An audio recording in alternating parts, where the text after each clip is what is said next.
Pronti? 1, 2, 3.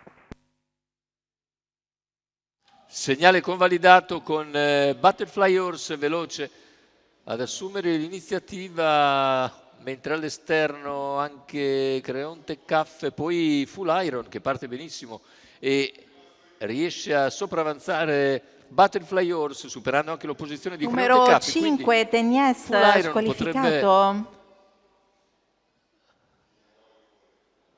aver trovato sicuramente la chiave per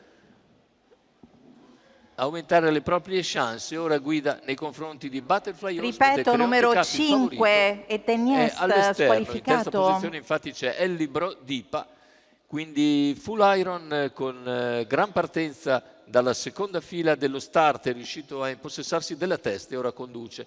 In seconda posizione rimane Butterfly Horse davanti a Creonte Caff all'esterno, poi Ellibro Dipa in terza posizione lungo la corda.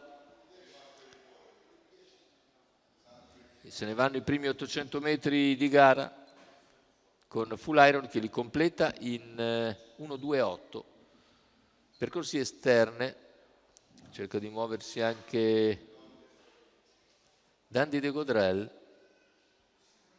E intanto siamo al completamento dei primi 1000 metri di gara, 1.18.8, con la leader sempre Full Iron nei confronti di Butterfly Horse all'esterno, Creonte Caff con in schiena Dandy de Godrel e quindi anche a stecca Dimar, 800 all'arrivo, terza posizione lungo la corda per Libro Dipa, anche Morestecca cerca di avanzare, intanto siamo a 700 scarsi dall'arrivo con il leader che ora tranquillamente arriva ai 600 finali, cercando di allungare. Creonte Caff ovviamente risente dello sforzo e Dandy de Godrel prova a portarsi a sua volta ora sul leader.